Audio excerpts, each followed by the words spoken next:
Hello, welcome to Oxford Heirlooms. Today I'm going to prepare the Swiss edging to get it ready to be smocked. Now, as I mentioned in the first video, I've already cut the little pointy scallops off of the top edge of the edging because when I run it through the pleating machine, I will need to have a straight line and the scoops need to be gone.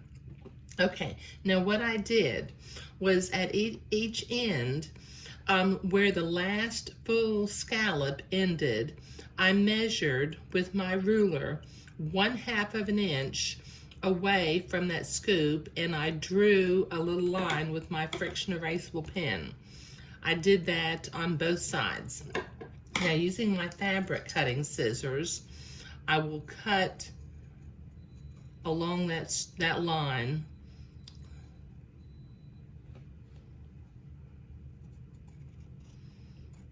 Because I'm going to want to hem the edges of these before I pleat them. And I want to have a nice, neat edge where it folds under nicely and I don't have any raggedy edges poking out. Okay, all right, so I've got both of those done. Now what I need to do is I need to go to the ironing board and I need to press it in 1/4 of an inch and then another 1/4 of an inch. I'll need to press this down so that when I come around, I don't have a raggedy little edge poking out down here. Okay, so I'll be at the ironing board for a minute. Okay, so I have been to the ironing board and I pressed that in about 1/4 of an inch and then another 1/4 of an inch. So it does give me a nice edge along each of the sides. Now, using a needle and thread, I'm going to whip stitch these little edges down. I prefer to not use a sewing machine because it's such a tiny little seam that sometimes it's hard to keep control of the sewing machine to make a nice hem. So I'm just going to do some tiny little stitches and whip stitch this into place. Now, if you prefer to use like invisible stitches or a blind stitch, I mean, that's perfectly fine.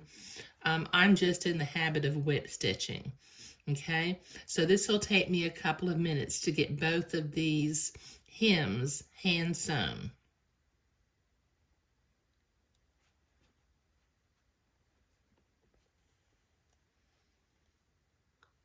Okay, I'll be right back. Okay, I've got both of my little hems done, and so it's a nice, neat edge on the back on each side. What I've also done was I folded the strip of Swiss edging in half and I marked my middle point so that I can begin smocking in the middle once I have this pleated. I have a tendency on really long, like bishops or bishop styles, to mark the center rather than counting to the center pleat. I just don't like counting all those pleats, but that's me. Okay, now what I need to do, since this fabric was folded as it was sent to me in the mail, before I run it through the pleater, I am going to iron and starch it, and then I'll roll it up and run it through the pleater, okay? But that'll take me a minute, so I'll be at the pleater next. Okay, so I have been to the ironing board. I pressed and starched my Swiss edging and I rolled it up on my wooden dowel. Now, as I'm looking at my smocking plate, this particular plate has 6 rows, or it's smocked down to row 6. Now, in this kind of fabric, it's very important to not pleat more rows than you need, because if I pleated a 7th and an 8th row, it would leave holes in the fabric that, you know, would show. So I've got 6 threads loaded up on my pleater. I've also got my seam ripper out here and my neckband pattern piece. So I'm going to insert the wooden dowel into the pleater, and I'm going to line up the top of the Swiss edging so that it is in between needle number 6 and needle number 7.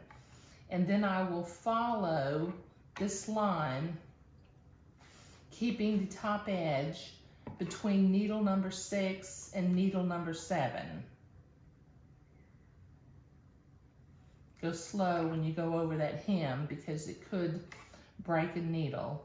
So just slowly pleat this fabric until you get it all done. So this will take me a couple of minutes to get everything pleated. Okay, I've got that pleated. Okay, now what I need to do on either end, I need to pull the pleating threads out to just beyond where the little hem ends. So let me pull out these 6 threads, and then I'll need to tie knots.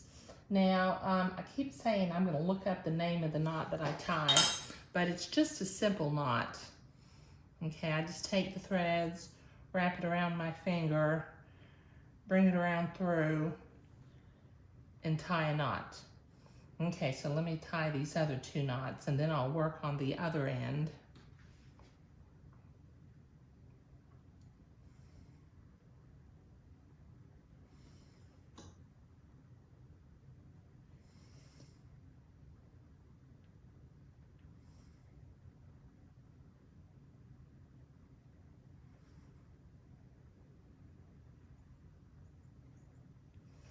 One more knot.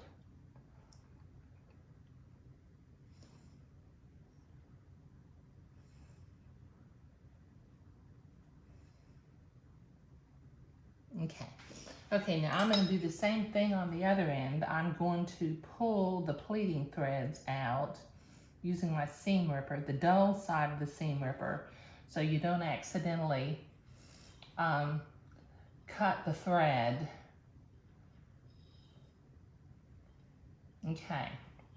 Now before I can tie these off, I need to use my pattern piece and measure. My pattern piece is about 12 inches long, so I need to pull my pleating threads. Let me get a hold of that pleating thread, neaten it up, and I want to draw this up until it's about 1/2 of an inch shorter than the neckband piece. And then I'll tie my knots. It doesn't have to be perfect, but you don't want it to be too short because we're going to leave the top pleating threads in after we smock before we begin to sew the neckband on. Okay, that's the first one. See, I'm tying these threads 2 threads at a time with a simple knot.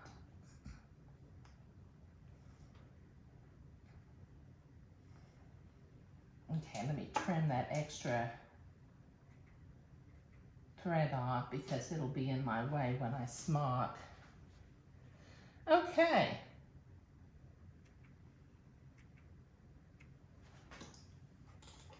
Okay, now as I look in here, I can see where my blue line was, where I marked in the center of the Swiss edging.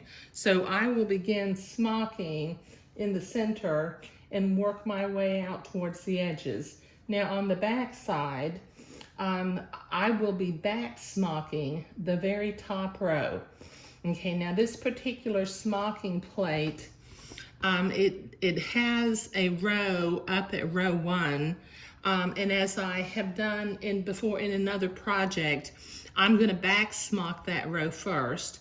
And after I get the neckband piece sewn onto the collar, I will come back and smock that top row, because it's very difficult to smock it and then try to get the neckband in straight afterward.